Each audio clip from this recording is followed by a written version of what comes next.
మంజీరాకు Ramsar గుర్తింపు కోసం ప్రయత్నాలు. అభయారణ్యాన్ని పర్యవేక్షించిన కేంద్ర అధికారుల బృందం.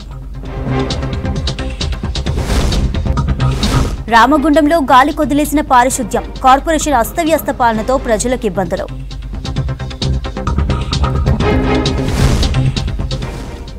గూడెం గ్రామాన్ని నోటిఫైడ్ ఏరియాగా గుర్తించిన ప్రభుత్వం. ఎస్టీలు లేక 37 ఏళ్లుగా పంచాయతీ ఎన్నికలకు దూరం. చేప పిల్లల పంపిణీకి ముందుకు రాని కాంట్రాక్టర్లు. సొసైటీలకి అప్పగించాలంటున్న మత్స్యకారులు. దుష్ప్రచారంతో 10 రూపాయల నాణెం తీసుకొని వ్యాపారులు. ప్రజల్లో అపోహలు తొలగించాలంటున్న ఓరుగల్లు వాసులు.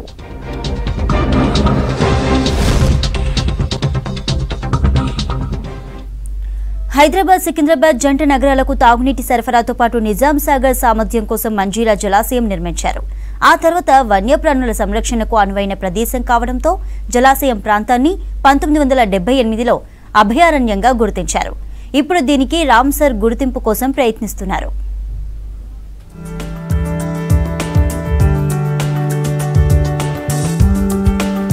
సింగూరు నుంచి మంజీరా వరకు 9 ద్వీపాలుంటాయి. ఈ ద్వీపాలకు చేరుకోవాలంటే కేవలం పడవ ద్వారానే వెళ్లాలి. దీంతో ఆ ద్వీపాలు జంతుజాలానికి నివాసాలుగా ఉన్నాయి.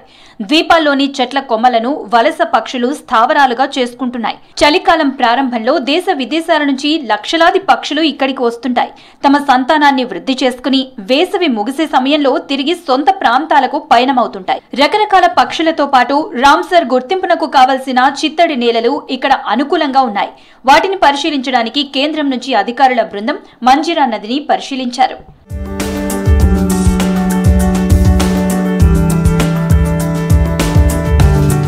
చిత్తడి నేలలు సంరక్షించి జీవ వైవిధ్యాన్ని పెంపొందించడమే లక్ష్యంగా 1971 ఫిబ్రవరి 2న ఇరాన్లోని రామ్సర్లో యునెస్కో ఆధ్వర్యంలో అంతర్జాతీయ పర్యావరణ ఒప్పందం కుదిరింది. ఇందులో భాగంగా చిత్తడి నేలలను రామ్సర్ సైట్లుగా గుర్తిస్తున్నారు. ఈ జాబితాలో మంజీరాను చేర్చాలన్న లక్ష్యంతో అధికారులు కార్యాచరణతో ముందుకు సాగుతున్నారు. ఇందుకోసం ప్రభుత్వ ముఖ్య కార్యదర్శి, జిల్లా కలెక్టర్ క్రాంతి, పర్యావరణ వన్యప్రాణి విభాగం శాస్త్రవేత్తలు ఇటీవల ఈ ప్రాంతాన్ని సందర్శించారు. కేంద్ర ప్రభుత్వ అధికారుల బృందం సైతం పర్యవేక్షణకు వచ్చింది. రామ్సర్ గుర్తింపు మంజీరా అభయారణ్యానికి దక్కుతుందని సంగారెడ్డి కలెక్టర్ ఆశాభావం వ్యక్తం చేస్తుండటంతో ఈ ప్రాంతం దేశంలోనే ప్రత్యేక గుర్తింపు పొంది అభివృద్ధి చెందే అవకాశం ఉందంటున్నారు అధికారులు. ఇక్కడ మనకు Manjira wildlife sanctuary probable Ramsar wetland సైట్గా గుర్తించడం జరిగింది. తెలంగాణ రాష్ట్రం నుంచి మొట్టమొదటిగా ఇది మనము ప్రపోజల్ పంపించడం ఇప్పుడు జరుగుతుంది. ఈ మంజీరా వైల్డ్ లైఫ్ శాంక్చురీ అన్నది మంజీరా నదిలో మొత్తం ఒక 9 ఐలాండ్స్ 550 ఎకరాల వరకు కూడా నది మధ్యలో 9 ఐలాండ్స్ ఉన్నాయి.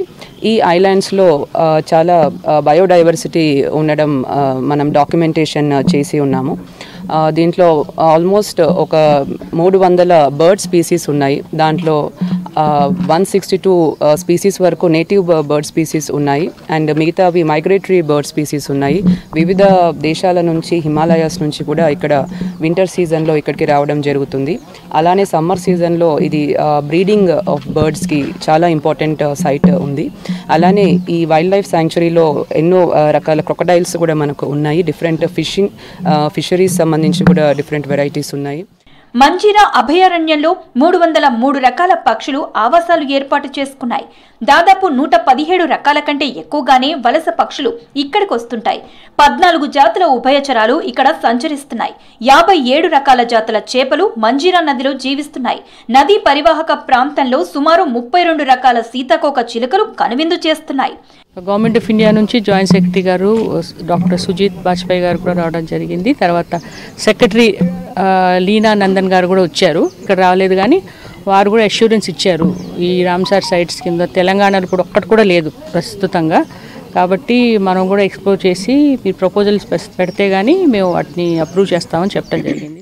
అతి త్వరలో ఈ అభయారణ్యాన్ని సుందరంగా తీర్చిదిద్ది పర్యాటక ప్రేమికులకు అందుబాటులోకి తీసుకువస్తామని జిల్లా అధికారులు అంటున్నారు.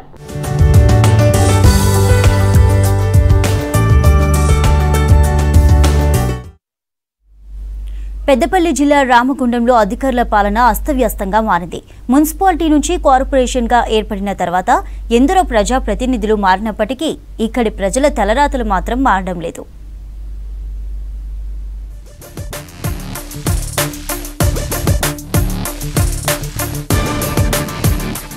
జిల్లాలోని ఏకైక నగరపాలక సంస్థ అయిన రామగుండంలో ప్రజలకు ఆశించిన మేర సేవలు అందటం లేదు.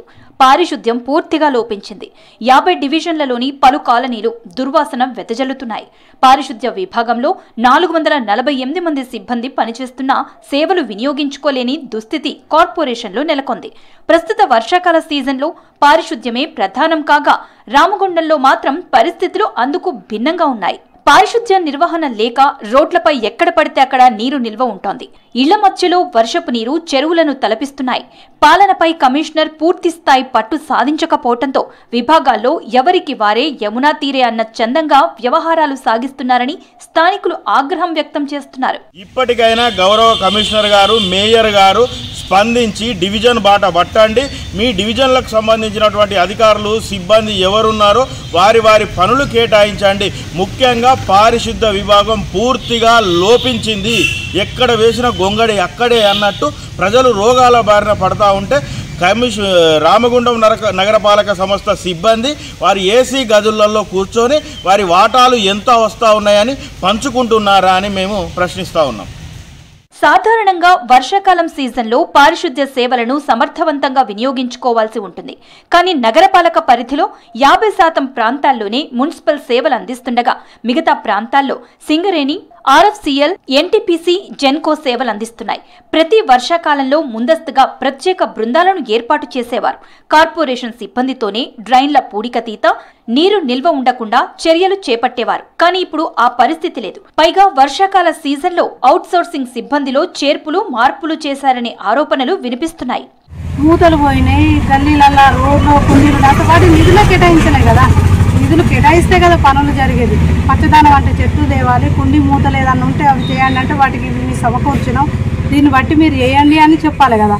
ఏదో ఫోటోల కోసం ప్రోగ్రాంలన్నీ స్టార్ట్ చేస్తున్నారు అంతే తప్ప అసలు ఎలాంటి నిధులు లేవు, ఎలాంటి పనులు ఇక్కడ జరగట్లేదు.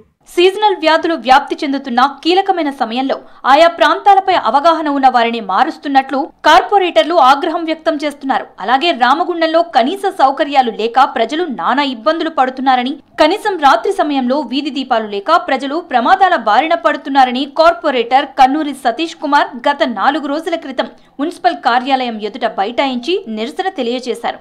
అలాగే అంతర్గత రోడ్లు లేక ప్రజలు ఇబ్బందులు పడుతున్నారని కార్పొరేటర్ నగనూరి సుమలతరాజు స్థానిక మహిళలతో కలిసి మురుగునీటిలో సైతం కూర్చుని నిరసన తెలిపినప్పటికీ అధికారుల్లో ఎలాంటి స్పందన రాలేదన్నారు. ఇప్పటికైనా జిల్లా కలెక్టర్ స్పందించి రామగుండంలో నెలకొన్న సమస్యల పరిష్కారానికి కృషి చేయాలని కార్పొరేటర్లు కోరుతున్నారు. చెత్త సేకరించాలి, శానిటేషన్ సరిగ్గా ఉండాలి, డ్రైనేజ్లు క్లియరెన్స్ చేయాలి, ఆపై మంచినీటి సరఫరా సరిగ్గా ఉండాలి, స్ట్రీట్ లైట్ వెలగాలనేది ఇది మున్సిపాలిటీ యొక్క ప్రధానమైనటువంటి ఎజెండా.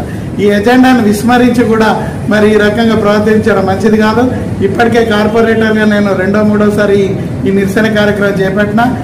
రామగుండం పట్టణంలో డివిజన్లో స్ట్రీట్ లైట్లు వెలిగించేలా చేయాలని వారిని తీవ్రంగా హెచ్చరిస్తున్నాం. ఎందుకు మా 25వ డివిజన్ ఈ నగరపాలక సంస్థలో లేదు కాబట్టి మా రోడ్లు ఇలా ఉంచుతున్నారా? ఎందుకు ఈ రోజు ఈ పద్మావతి కాలనీ చెరువును తలపిస్తుంది? ఎంతమంది నిర్లక్ష్యానికి ఇక్కడ ప్రజలు అల్లాడిపోతున్నారు. ఇక్కడ 60 years ఎబో వాళ్ళు ఉన్నారు. వాళ్ళు ఎలా నడుస్తారు ఈ చెరువులో? డ్రైనేజ్ ఉంది. ఒకవేళ హైదరాబాద్లో చూస్తున్నప్పటికీ డ్రైనేజ్ మూత తీస్తుంటే అందులో పడిపోతున్నారు. వారికి ఏమన్నా అయితే ఎవరు స్పందిస్తారు? కమిషనర్ గారు స్పందిస్తారా? మేయర్ గారు స్పందిస్తారా? నేను స్పందిస్తారా? ఎవరికి ఏమైనా కూడా చేసేదేం లేదు. తర్వాత వచ్చి అయ్యో పాపం ఇలా జరిగిందని తప్పించి జరిగిన ప్రాణ నష్టాన్ని మాత్రం ఎవరు భర్తీ చేయలేరు. రామగుండం నగర పాలనపై కలెక్టర్ శ్రీహర్ష ప్రత్యేక దృష్టి పెట్టి ఎప్పటికప్పుడు సమీక్షిస్తున్నారు. ప్రతి వారం వివిధ విభాగాలకు టార్గెట్లు పెడుతున్నారు. ఇందులో భాగంగా ఒక శానిటరీ ఇన్స్పెక్టర్ ని కూడా సరెండర్ చేశారు. అయినా పరిస్థితులు మారడం లేదని, శానిటేషన్, ఇంజనీరింగ్, టౌన్ ప్లానింగ్ విభాగాల్లో మార్పులు రావడం లేదని స్థానికులు ఆరోపిస్తున్నారు.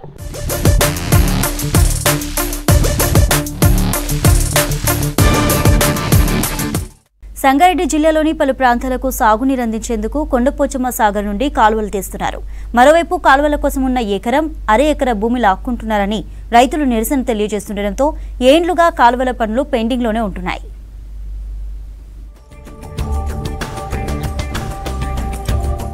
కొండపోచమ్మ సాగర్ నుంచి కాళేశ్వరం కాలువల కోసం నర్సాపూర్ నియోజకవర్గంలో భూమిని సేకరించాల్సి ఉండగా రైతులు నిరసనలు కాలువల నిర్మాణానికి ఆటంకిగా మారాయి. నర్సాపూర్ మండలంలో చిన్న చింతకుంట గ్రామంలో కొండపోచమ్మ సంగారెడ్డి కెనాల్ నిర్మాణంలో భూములు కోల్పోతున్న రైతుల పొలాల్లో బోర్లు, చెట్లు, ఇతర నిర్మాణాల వివరాలను సేకరించేందుకు ఇరిగేషన్ అధికారులు రావడంతో తమకు చెప్పకుండా భూముల్లో సర్వే ఎలా చేస్తారంటూ రైతులు మండిపడడంతో పాటు వారిని గ్రామ పంచాయతీ ఆఫీసులో నిర్బంధించారు. కాలువలు వస్తే తమకు ఉపయోగం లేదని, ప్రాణాలు పోయిన భూమి ఇచ్చేది లేదని తేల్చి చెప్పారు. ఈ నిరసనలు దాదాపుగా 2-3 ఏళ్లుగా కొనసాగుతూనే ఉన్నాయి. అయినప్పటికీ అధికారులు నష్టపరిహారంపై క్లారిటీ ఇవ్వడం లేదు. కాలువకు పోయిన ఎడల మేము అమాలి కానీ కూలి పని కానీ అడ్డ మీద ఉండి ఏదైనా కైకిలు చేసే పని ఉంటుంది కాబట్టి మాకు ఈ కాలువ వద్దని పూర్తిగా రద్దు చేయాలని కోరుకుంటున్నాం. ఈ ప్రభుత్వాలు కొద్దిగా గమనించి ఈ అర్బన్ ఏరియాను కొద్దిగా ఈ కాలువలు తవ్వకుండా కొండపోచమ్మ యొక్క కాలువను రద్దు చేయాలని ఖచ్చితంగా కోరడం జరుగుతుంది. లేని పక్షంలో మా భూములు ఇవ్వడానికి మేము ఎట్టి పరిస్థితుల్లో సిద్ధంగా లేము. సంగారెడ్డి జిల్లాకు గోదావరి జలాలు అందిస్తామని గత కొన్నేళ్లుగా ప్రతి ఎన్నికల్లో హామీలు ఇస్తూ వచ్చిన గత ప్రభుత్వ పెద్దలు భూమి కోల్పోతున్న నిర్వాసితుల సమస్య తేల్చకుండా నాంచింది. దీంతో వారి హామీలు నీటి మూటలు అయ్యాయి తప్ప కాలువల పనులు ముందుకు సాగలేదు. ఓవైపు కాలువల కోసం ఎదురు చూస్తున్న రైతులు, మరోవైపు కాలువల్లో భూములు కోల్పోతున్న రైతుల నిరసనలు పీఠముడిలా మారాయి. బాధ్యతగా మేము అక్కడికి వెళ్ళి ఖచ్చితంగా కాంగ్రెస్ పార్టీ తరఫున మేమున్నాం. ఓ జిల్లా కాంగ్రెస్ పార్టీ అధ్యక్షునిగా మంత్రి దృష్టి తీసుకెళ్తాం. నాతో పాటు ఇన్ఛార్జు మా కాంగ్రెస్ పార్టీ మొత్తం కూడా యావత్తు మొత్తం కుటుంబ సభ్యులందరం కూడా మీ కుటుంబంలో మేము ఒకలం, మేము కూడా రైతు బిడ్డను, రైతులకు అన్యాయం జరగకుండా చూసే బాధ్యత మాదని చెప్పినాం. ఇప్పుడు వాళ్ళని కాపాడుకోవడానికి మా శక్తి వంచన లేకుండా మంత్రుల దృష్టి కూడా తీసుకెళ్లి కాపాడతామని మాట ఇస్తున్నా. సిద్ధంగా లేమని మా చిన్న కూడా రైతులందరూ ముక్త కంఠంతో గవర్నమెంట్ విజ్ఞప్తి చేసేది ఏంటంటే ఈ కాలువను పూర్తిగా రద్దు చేయాలని డిమాండ్ చేస్తున్నాం. మొదటి విజ్ఞప్తి. రెండోది ఏంటంటే ఒకవేళ తప్పనిసరి పరిస్థితుల్లో అయితే భూమికి బదులు భూమి కాలే తప్ప మేము ఇష్ట పరిహారం మేము యాక్సెప్టెన్స్ చేయమని చెప్పి కూడా గవర్నమెంట్కు విజ్ఞప్తి చేస్తున్నాం. గత ప్రభుత్వం చిత్తశుద్ధితో నిర్వాసితుల సమస్య పరిష్కరించలేకపోయారని, అందుకే నీళ్లు రాలేదు, పరిహారం అందలేదని, కేవలం ఎన్నికల లబ్ధి కోసమే సంగారెడ్డికి గోదావరి జలాలు అంటూ చెప్పారంటున్నారు స్థానికులు. కాలువల్లో భూములు కోల్పోకుండా పైప్ లైన్ వేయాలని కోరుతున్నారు నిర్వాసిత రైతులు. పోయిన పొలం పోయినాక ఇంకా మేము పంట పండించేది ఏముంటుంది, దాంట్లో రద్దు చేయాలని మేము పదే చెప్తున్నాము. రాజకీయ నాయకులు వస్తూ ఉన్నారు, పోతా ఉన్నారు. వాళ్ళు వచ్చి చెప్తా ఉన్నారు. ఏం చెప్తున్నారు అంటే ఏం కాదు, పోదు ఉంటుంది, పోతుంది ఉండదు, ఆనే ఉంటుంది, పోదు అని చెప్తున్నారు. కానీ వాళ్ళు వచ్చి చేసేది అయితే చేస్తున్నారు. సర్వే అయితే చేయడం జరుగుతూనే ఉన్నది. రోజు మందలిస్తూనే ఉన్నాము, పోతున్నాము, ధర్నాలు గిన్నె అన్నీ చేస్తూనే ఉన్నాం. కానీ వాళ్ళు వచ్చి సర్వే చేయడం మాత్రం ఆపడం లేదు. ఇప్పుడు భూమికి భూమి అన్ని ఇవ్వాలి వాళ్ళకు, రైతులకు. లేకుంటే వాళ్ళకు ఇప్పుడు మార్కెట్ ఇప్పుడు రేట్ ఏదైతే ఉందో, ఇప్పుడు బయట కొనే రేట్ ఉందో దాంట్లో కనీసం ఒక హాఫ్ రేట్, కోటి రూపాయలు ఎక్కడ పోతున్నారు, కనీసం ఒక 50 లక్షలన్నా వాళ్ళకి ఇవ్వాలి. అట్లా వాళ్ళు బాగుపడతారు. అలా చేయాలని మా ఉద్దేశం. కాంగ్రెస్ ప్రభుత్వమైన తమ సమస్య పరిష్కరించాలని అటు నిర్వాసిత రైతులు, ఇటు సాగు నీటి కోసం ఎదురు చూస్తున్న రైతులు కోరుతున్నారు.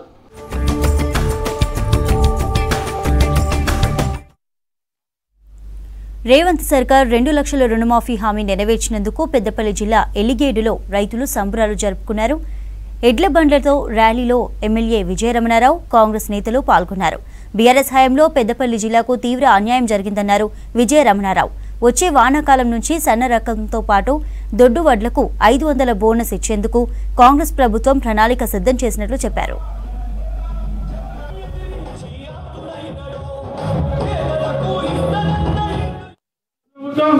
రైతుల కన్నీళ్ళలా కొట్టుకుపోయింది ఆనాటి ప్రభుత్వం.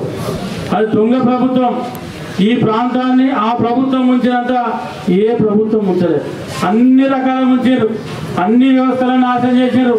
మీరు గుండె మీద చేసుకుంటే దేన్ని వదిలిపెట్టేవారు. ఇలా మా వాళ్ళు ఇద్దరు కలిసి ఇటు నుంచి నీళ్ళు అటెత్తుకపోయారు. మళ్ళా మొన్న మన అలీబాబా 40 దొంగలు పడ్డట్టు కట్టింది వాళ్ళే, కూలింది వాళ్ళే. దాన్ని చూస్తాను మీరు మన కాళేశ్వరం డ్రోన్లు పెట్టి నీళ్లు ఇస్తారు, నీళ్లు ఉన్నాయని చెప్పి సిగ్గుండాలి మీకు. కానీ ఇలా కేటీఆర్ ఒక 40 దొంగలు ఎంబడి పెట్టుకొని 39 అంటే 40 అంటే అలా ఆయనే కదా. క్వింటాలకు 500 బోనస్ కూడా మా ప్రభుత్వం ఇస్తుంది. మేమిస్తాం, మీరు మేమిస్తామని చెప్పాలి. ఏ గ్రామంలో ఆ గ్రామంలో మన కార్యకర్తలు, నాయకులు బల్ల గుద్ది అది కచ్చి కాడ కానీ, చౌరస్తలు కానీ, గ్రామ పంచాయతీ కాడ కానీ, పంచాయతీ కాడ కానీ గల్లా ఎగిరేసుకొని చెప్పాల్సిన బాధ్యత లేదు. భూమి లేని కూలికి, రైతు కూలికి నెలకు 1000 రూపాయల చొప్పున అమలు చేసే బాధ్యత. వేములవాడను టెంపుల్ సిటీగా అభివృద్ధి చేస్తామన్నారు ప్రభుత్వ విప్ ఆది శ్రీనివాస్. ఆధ్యాత్మికత ఉట్టిపడేలా రాజన్న ఆలయ విస్తరణ చేపడతామన్నారు. ఇప్పటికే బడ్జెట్లో 50 కోట్లు కేటాయించామని తెలిపారు. రాజన్న సిరిసిల్ల జిల్లా వేములవాడ మున్సిపాలిటీలోని 3వ వార్డులో కుల సంఘాలకు భూమి పూజ చేశారు ఆది శ్రీనివాస్. పట్టణంలో అర్ధాంతరంగా నిలిచిపోయిన బ్రిడ్జిల నిర్మాణాలను పూర్తి చేస్తామన్నారు ప్రభుత్వ విప్ ఆది శ్రీనివాస్.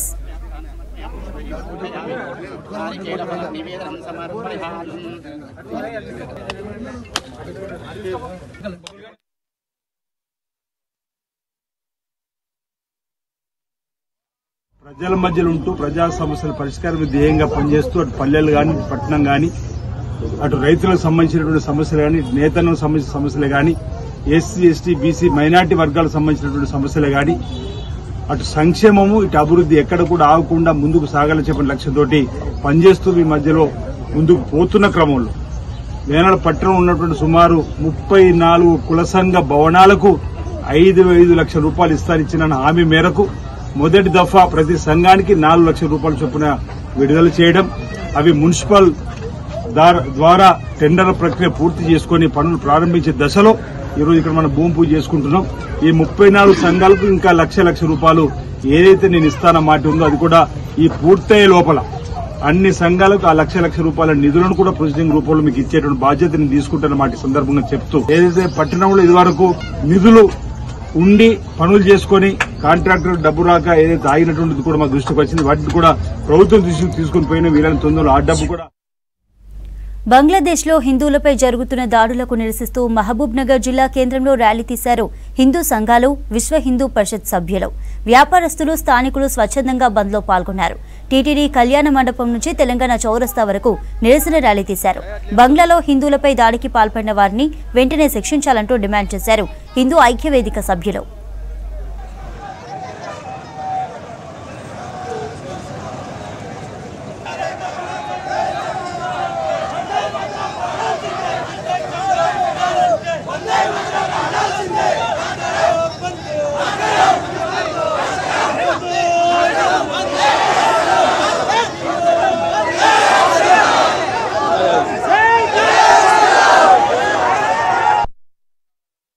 ఈరోజు మన పొరుగు దేశమైన బంగ్లాదేశ్లో మన హిందువులపై మరి హిందూ స్త్రీలపై మరి దేవాలయాలను కూలగొట్టడం మరియు హిందూ స్త్రీలపై నోటితో చెప్పలేని విధంగా వాళ్ళపై వివిధమైన సంఘటనలు చేస్తున్నారు. దీన్ని మేము తీవ్రంగా మరి ఖండిస్తున్నాము. మరి ఈరోజు మన భారతదేశంలో ఏ రాజకీయ నాయకుడు కానీ ఏ సెలబ్రిటీ కానీ స్పందించలేదు. మరి కాబట్టే మేమందరం కూడా ఈరోజు పాలమూరు బంద్ను పాటించి మరి స్వచ్ఛందంగా ఈరోజు నిరసన ర్యాలీలో పాల్గొనడం జరిగింది. ఇలాంటి సంఘటనలు పునరావృతం కాకూడదని చెప్పి మేము తీవ్రంగా ఖండిస్తున్నాము.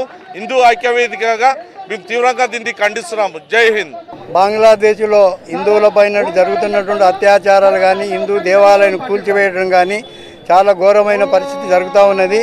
దానికి గురించి పాలమూరు నగరంలో అత్యంత వైభవంగా హిందూ ఐక్యవేదిక తరఫున ఈ యొక్క కార్యక్రమాన్ని ఏర్పాటు చేసి మన బంగ్లాదేశ్లో హిందువులందరికీ కూడా మనము సాక్షిగా పట్టుదలగా ఉండి వాళ్ళని రక్షించుకోవాలనే ఐక్యవేదిక ఈ ప్రోగ్రాం చేసినాం. అందరూ కూడా కలిసి స్వచ్ఛందంగా దుకాణాలు వ్యాపారాన్ని బంద్ చేసుకొని స్వచ్ఛందంగా ఈ కార్యక్రమానికి వచ్చి బంగ్లాదేశ్లో హిందువులకు కూడా అందరికీ మనం సాయం ఉండాలని చెప్పేసి అందరూ సహకరించి ఈ కార్యక్రమం వచ్చినందుకు ఈ కార్యక్రమం జయప్రదం చాలా చేసినారు. ఇదే పాలమూరు పట్టణంలో కాకుండా యావత్ భారతదేశంలో కూడా ప్రతి జిల్లాలో, ప్రతి మండలాల్లో, ప్రతి గ్రామాల్లో కూడా ఇటువంటి కార్యక్రమాలు జరుగుతూ ఉన్నాయి. మన హిందువులను కాపాడుకోవాలని. జగిత్యాల జిల్లా మెట్పల్లిలోని జ్యోతిరావు పూలే గురుకుల పాఠశాల ప్రిన్సిపాల్ తీరుపై విద్యార్థుల తల్లిదండ్రులు ఆగ్రహం వ్యక్తం చేశారు. రాఖీ పండుగకు పిల్లలను పంపడం లేదని గురుకుల పాఠశాల ఎదురుగా ఉన్న జాతీయ రహదారిపై బైఠాయించి నిరసన తెలిపారు విద్యార్థుల పేరెంట్స్. పండుగ పూట పిల్లలను ఇంటికి పంపడానికి ఇబ్బంది ఏంటని ప్రశ్నించారు. రాఖీ పండుగ రోజు సెలవు లేదని, ఉన్నత అధికారుల అనుమతులు లేవన్నారు ప్రిన్సిపాల్.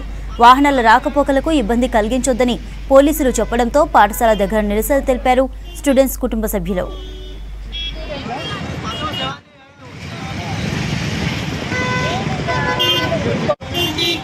మార్కెట్లో నాణేల వినియోగం కనుమరుగవుతున్నాయి.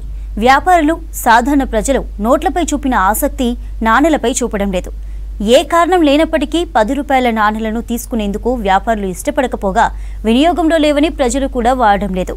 రోజురోజుకు తగ్గిపోతున్న 10 రూపాయల నాణేలపై స్టోరీ.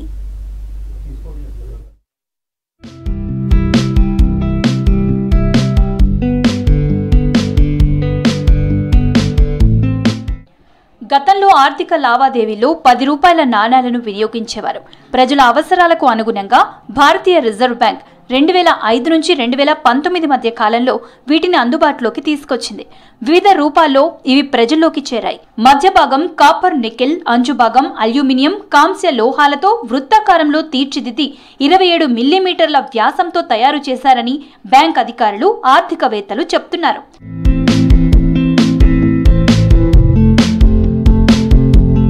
కాలక్రమేణా పెద్ద సైజు రూపాయి నాణేలు చిన్నగా రాగా 2, 5 రూపాయల నాణేలు పూర్తిగా తగ్గించారు. 10 రూపాయల నాణేలను మార్కెట్లోకి తీసుకొచ్చారు. ప్రజలు 10 రూపాయల కాయిన్ వినియోగించుకుంటున్న తరుణంలో వాటి మీద అనేక దుష్ప్రచారాలు జరిగాయి.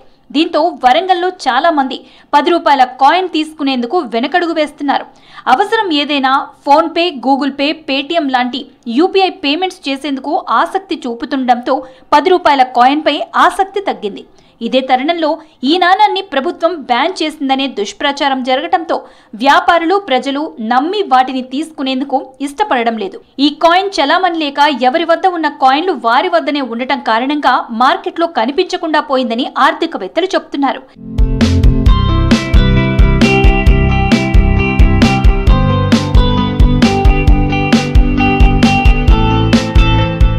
వరంగల్ మార్కెట్లో సుమారుగా రోజుకు 10 కోట్ల వరకు వ్యాపారం కొనసాగుతుందని అంచనా. అందులో 50,000 నుంచి 1,00,000 రూపాయల వరకు 10 రూపాయల కాయిన్స్ కనపడేవి. ఇప్పుడు నాణాన్ని తీసుకుని వెళ్తే మాకొద్దనే పరిస్థితికొచ్చారు. కిరాణా షాపుల సామాగ్రి కొనుగోలు చేసేందుకు వచ్చిన వారి వద్ద నుంచి తాము తీసుకుంటున్నప్పటికీ తమ వద్ద నుంచి ప్రజలు తిరిగి తీసుకోవడం లేదని కిరాణా యజమానులు చెబుతున్నారు. 10 రూపీస్ కాయిన్స్ తీసుకుంటున్నాం మేము, కానీ కస్టమర్ మాత్రం రిటర్న్ ఇస్తే తీసుకోవట్లేదు. మాకు కూడా బయట తీసుకోవట్లేదు అని అంటున్నారు కదా. ఉన్నాయి, మా దగ్గర చాలా ఉన్నాయి. ప్రస్తుతం పెండింగ్లు అయితే పెట్టేసినాం. 10 రూపాయల కాయిన్స్ కస్టమర్లు తీసుకోవడం లేదని చెప్తున్నారు వ్యాపారులు. తమ వద్ద 10 రూపాయల కాయిన్లు దాచిపెట్టామని చెప్తున్నారు ఓ హోటల్ నిర్వాహకుడు. 10 రూపీస్ కాయిన్ చెల్లట్లేదు అని చెప్పేసి అందరూ దాన్ని బాగా ప్రచారం చేశారు. యాక్చువల్లీ గవర్నమెంట్ కూడా 10 రూపీస్ కాయిన్స్ తీసుకోవద్దని, ఆర్బీఐ వాళ్ళు కూడా తీసుకోవద్దని ఎక్కడ కూడా మెన్షన్ చేయలేదు. సో నా ఉద్దేశం ఏంటంటే 10 రూపీస్ కాయిన్స్ చెల్లుతున్నాయి, ఇది కూడా ప్రజల్లో కొంచెం అవగాహన పెంచాలని నా ఆలోచన. 10 రూపాయల కాయిన్ ఎవరూ తీసుకోవడం లేదని వాపోతున్నారు విద్యావేత్తలు. వాటిని రైల్వే స్టేషన్లో గుడిలోని హుండీలో వేస్తున్నట్టు తెలిపారు. ప్రభుత్వం ఏంటంటే దీని మీద రిజర్వ్ బ్యాంక్ ఆఫ్ ఇండియా, కేంద్ర ప్రభుత్వం ఖచ్చితంగా ఒక అవేర్నెస్ తీసుకొచ్చి విస్తృతంగా ప్రచారం చేసి ఆ కాయిన్స్ కూడా ఉపయోగంలోకి వచ్చే విధంగా చూడాలి. 10 రూపాయల నాణెం కనిపిస్తే తీసుకునేందుకు ఎవరూ ముందుకు రావడం లేదు. కొందరు వ్యాపారులకు 10 రూపాయలపై అవగాహన లేక కాయిన్ తీసుకోవడం లేదు. ప్రభుత్వం వ్యాపారులకు నాణేలపై అవగాహన కల్పించాలి. 10 రూపాయల నాణేలు వినియోగంలోకి తీసుకుని వచ్చేలా చూడాలి. ఇప్పటికీ బస్సులో వెళ్తే 10 రూపాయల కాయిన్ కండక్టర్లు తీసుకోవడం లేదు, షాప్కి వెళ్తే షాప్ వాళ్ళు తీసుకోవడం లేదు. అప్పుడప్పుడు ఎక్కువ కాయిన్స్ తీసుకెళ్తే బ్యాంక్ వాళ్ళు కూడా ఇన్ని కాయిన్స్ మేము ఎలా ప్రిజర్వ్ చేసుకోవాలనే స్థితి వచ్చింది. ఆర్బీఐ చెప్తుంది ఎవరైతే 10 రూపాయల కాయిన్ చెల్లదంటారో వాళ్ళ మీద చట్టపరమైన చర్య తీసుకుంటామని. కానీ సామాన్య జనము ఎక్కడికి వెళ్ళి వీళ్ళ మీద ఈ చర్యలు తీసుకోమని అడుగుతారు. అందుకని ఎంతో గొప్ప విలువైనటువంటి 10 రూపాయల కాయిన్ నోట్లను మాత్రం అంగీకరిస్తున్నారు. 5 రూపాయల కాయిన్ అంగీకరిస్తున్నారు, కానీ 10 రూపాయల కాయిన్ మాత్రం ఏ వ్యాపారి కానీ, ఆటో రిక్షా వాళ్ళు కానీ, గవర్నమెంట్ బస్సు వాళ్ళు కూడా దీన్ని అంగీకరించలేని పరిస్థితి ఏర్పడింది. దీని మీద ప్రభుత్వము పునరాలోచన చేసి అవేర్నెస్ కల్పించాల్సిన అవసరం ఉంది. నాణాలు చలామణి విషయంలో ప్రజల్లో ఉన్న అపోహ తొలగించేందుకు అవగాహన కల్పించాల్సిన బాధ్యతను ప్రభుత్వం తీసుకోవాలి.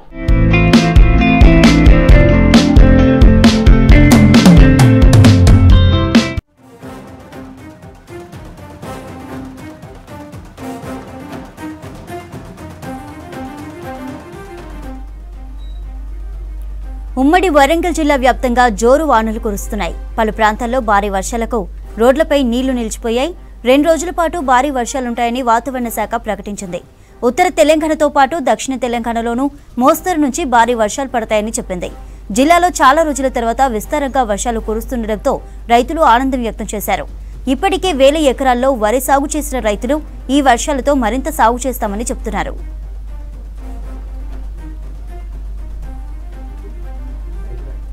వరంగల్ వర్షాలపై మరింత సమాచారాన్ని కృష్ణమోహన్ లైవ్ ద్వారా అందిస్తారు. కృష్ణమోహన్, జిల్లాలో వర్షాలు ఎలా ఉన్నాయి?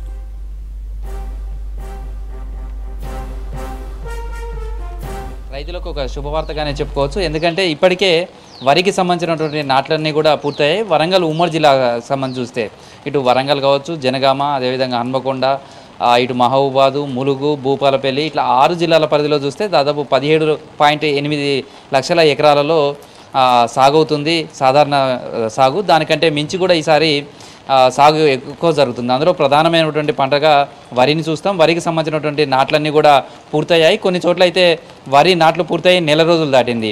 గత 10 రోజులుగా వర్షాల కోసం అయితే రైతులు ఎదురు చూస్తున్నారు. వరి నాట్లు పూర్తయిన నేపథ్యం మరికొన్ని చోట్ల నెల 15 రోజులు దీర్ఘకాలికమైనటువంటి వరికి సంబంధించిన నాట్లు పడి నెల 15 రోజులు కూడా దాటింది. ఈ నేపథ్యంలో ప్రస్తుతం సాగునీరు ఖచ్చితంగా పంటలకు అవసరం ఉంటుంది. ఈ నేపథ్యంలో పడుతున్నటువంటి వర్షాలు అయితే మాత్రం రైతులకు మేలు జరుగుతాయని చెప్పుకోవచ్చు. వర్షాల కోసం చాలా రోజులుగా ఎదురు చూస్తున్నారు. గత వారం 10 రోజుల క్రితం కూడా వర్షాలు పడ్డాయి. అప్పటి వరకే నాట్లు దాదాపుగా పూర్తయ్యాయి. ప్రస్తుతం పడుతున్నటువంటి వర్షాలతోటి ఇటు వరితో పాటు అటు పత్తికి సంబంధించి కూడా పూత దశలో ఉంది. ప్రస్తుతం పడుతున్నటువంటి వర్షాలతోటి పత్తి పంటకు కూడా చాలా మేలు జరుగుతుందని చెప్పచ్చు.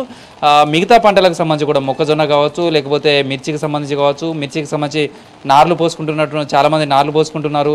ఇప్పుడు పడుతున్నటువంటి వర్షాలు కూడా ఆ పంటలకు మేలు జరుగుతాయి. అయితే వర్షాల నేపథ్యంలో అయితే రైతులకు ప్రస్తుతం పడుతున్నటువంటి వర్షాల నేపథ్యంలో అయితే చాలా మేలు జరుగుతుంది. ఇప్పటికే చాలా చోట్ల చెరువులకు సంబంధించి మొన్నటి కురిసినటువంటి వర్షాలతో అయితే చాలా వరకు చెరువులు 50 to 75% నిండాయి. మళ్ళీ 2-3 రోజుల పాటు భారీ వర్షాలు ఉండే అవకాశం ఉందనేది వెదర్ రిపోర్ట్ చెప్తుంది. ఈ నేపథ్యంలో ఇదే విధమైనటువంటి వర్షాలు పడితే ఆ చెరువులు వాగులన్నీ కూడా నిండే అవకాశం ఉంటుంది. దీంతో ఈ పంటతో పాటు వచ్చే ఎండాకాలం పంటకు కూడా సాగునీరు అందడానికి అవకాశం ఉంటుంది. అయితే ఇక గ్రేటర్ వరంగల్ పరిధిలో చూస్తే ఇటు హన్మకొండ, కాజీపేట, వరంగల్ ట్రై సిటీలో కూడా దాదాపు చాలాసేపటి నుంచి వర్షం దంచి కొడుతుంది. ఇది జనజీవనానికి కొంత ఇబ్బందికరంగానే ఉంటుందని చెప్పచ్చు. చాలా చోట్ల డ్రైనేజెస్ పొంగి వరద నీరు రోడ్లపైకి వచ్చేసింది. రేపు హాలిడే సండే, ఎల్లుండి రాఖీ పౌర్ణమి, శ్రావణ మాసం అంతా కూడా చాలా విశిష్టంగా చూస్తారు. శ్రావణ పౌర్ణమికి సంబంధించి కూడా రాఖీ బంధన్గా పండుగ ఫెస్టివల్ నిర్వహించుకుంటారు. ఖచ్చితంగా పుట్టింటికి వెళ్ళి తమ సోదరులకు రాఖీ కట్టడం అనేది ఆడబిడ్డలు సెంటిమెంట్గా భావిస్తారు.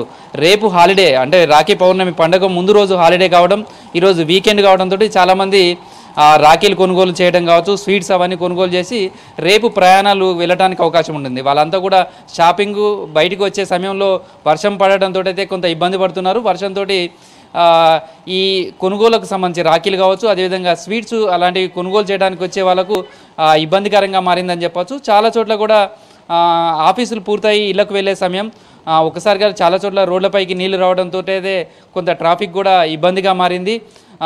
రేపు ఎల్లుండి ఫెస్టివల్ ఉంది కాబట్టి రేపంతా ఊర్లకు వెళ్ళే దానికి సన్నద్ధమవుతున్న సమయంలో వర్షం కొంత ఇబ్బందిగా వాళ్ళకి కనిపిస్తుంది. కానీ రూరల్ ప్రాంతానికి వచ్చేసరికి మాత్రం ఈ వర్షం రైతులకు మేలు జరుగుతుంది.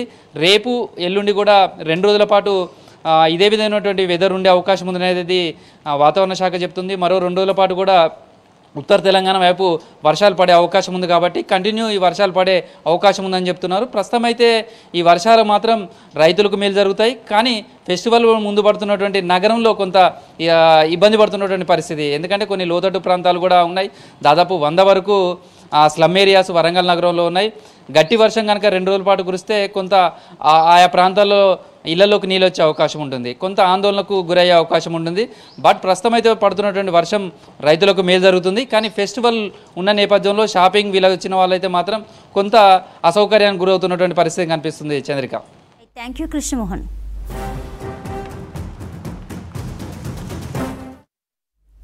That's all for